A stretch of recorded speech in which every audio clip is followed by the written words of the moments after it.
Krisis Rusia dan Ukraine ini sebenarnya mencetuskan ketidaktentuan di seluruh dunia sama ada secara langsung atau tidak. Jadi kita di Malaysia sebagai usahawan perlu lebih cakna kerana antara komoditi yang telah pun berubah harganya seperti minyak, kita melihat kenaikan dan kita ingin tahu apakah selain minyak dalam rangkaian itu yang memberikan orang kata impak kepada ekonomi kita juga. Ya, dan untuk itu kita ingin bawakan pencerahan lebih lanjut bersama kita secara panggilan video adalah Profesor Lau Siong Hook, Pensyarah Kewangan Ekonomi Universiti Putra Malaysia bersama dengan kita. Selamat pagi Prof.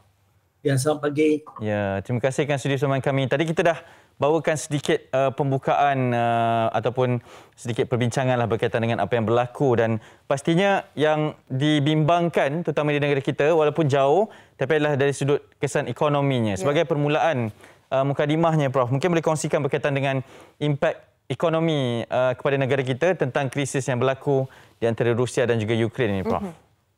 Ya, selamat pagi dan salam sejahtera.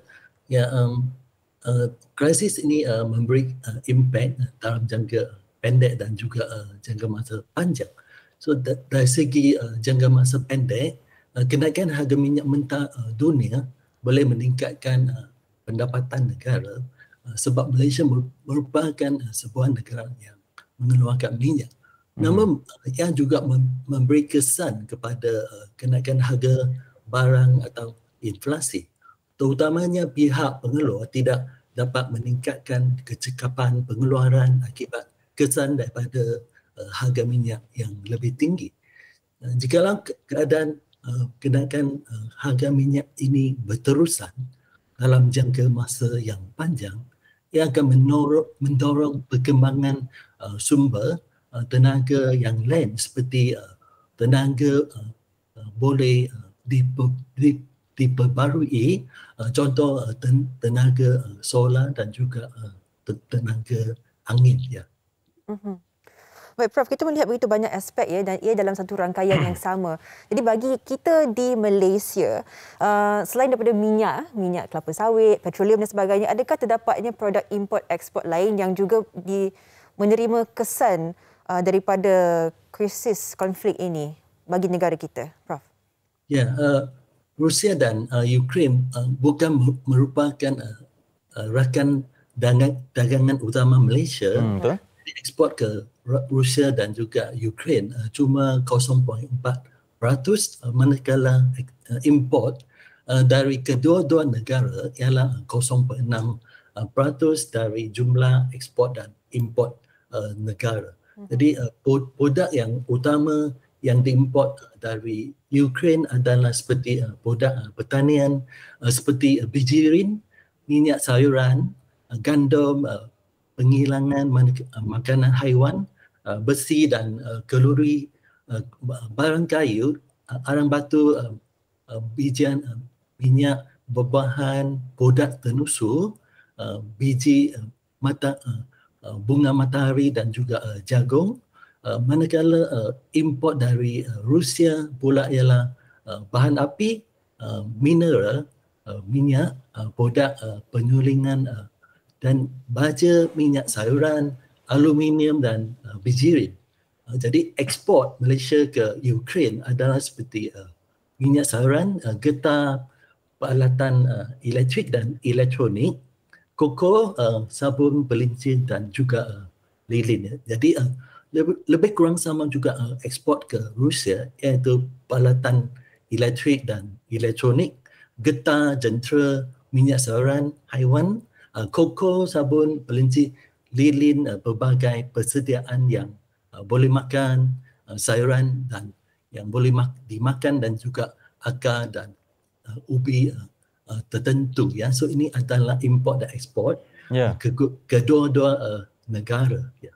Jadi dari segi produk import dari kedua-dua negara, produk pertanian dijangkakan menjejaskan akan terjejas sebab kita import dari Rusia dan juga Ukraine. Ya. Okey Prof, kita nampak mungkin sikit perbezaannya lah impak daripada ekspor. Ini mungkin memberi sedikit kelebihan kepada kita, tapi import itu mungkin memberikan sedikit kesanlah dalam jangka masa pendek dan juga panjang seperti yang Prof katakan. Kesannya kepada rakyat ini bagaimana Prof untuk pemahaman kita semualah yang mengikuti perkembangan di Rusia dan juga Ukraine ini? Apa kesan yang kita akan terasa dengan sekiranya berpanjangan krisis di antara kedua negara ini, Prof? Ya, kesan yang kepada rakyat adalah sebab ini ada berkaitan dengan perdagangan antarabangsa import dan ekspor. Jadi walaupun kesan kepada negara adalah bukan secara langsung, namun yang memberi kesan secara tidak langsung kepada rakyat akibat ekonomi dunia yang terjejas. Rusia ialah pengeluar kedua gas dan ketiga minyak terbesar di dunia. Ya, krisis ini boleh telah menyebabkan berlakunya ketidakpastian seperti tadi saudari telah cerita, dan harga tenaga. Jadi bila harga tinggi yang akan menjejaskan ekspor import dan serta mempengaruhi keseimbangan perdagangan negara dan seterusnya mempengaruhi nilai kadar pertukaran mata wang. Baik. Seperti ringgit ya. Okey, Prof dah sebutkan tadi Rusia ini adalah negara orang kata yang berkaitan dengan petroleum dan sebagainya. Negara kita juga adalah negara pengeluar minyak. Jadi dengan konflik ini bukan kita mengharapkan atau mendoakan krisis ini berterusan, tetapi adakah ia sedikit sebanyak memberikan impak positif kepada Malaysia dalam segi pengeluaran minyak petroleum, Profesor? Ya, jadi kalau semoga krisis ini akan selesailah. Ya. Jadi memang kita mendapat dari segi hasil petroleum, jualan minyak sebab harga yang lebih tinggi. Ya. Selain daripada harga minyak, satu komoditi yang lain juga mendapat kebaikan, itu harga minyak sawit juga meningkat. Okey, Prof, terima kasih banyak-banyak di atas pencerahannya. Ini sikit sebanyak memberikan pemahaman lebih lanjut berkaitan dengan apa yang perlu kita ketahui membabitkan konflik di antara Rusia dan juga Ukraine ini. Nanti kalau ada kelapangan, kita akan cuba dapatkan Prof untuk pandangan lebih lanjut ya. Terima kasih, Prof. Ya, terima kasih. Okey, baik. Itu dia Profesor Loh Siong Hock, Pensyarah Kewangan Ekonomi Universiti Putra Malaysia, sudi berkongsi bersama dengan kita. Yalah, adalah impak kesan secara langsung dan tidak langsung, tapi yang saya percaya adalah kesan secara langsung kepada kita rakyat kan. Itu yang difahamkan tadi dan pastinya akan ada, dan itu juga yang perlu kita ambil tahu. Okey. Ya, pastinya kita sedikit sebanyak ada melihat unjuran ekonomi di dalam negara kita yang semakin elok.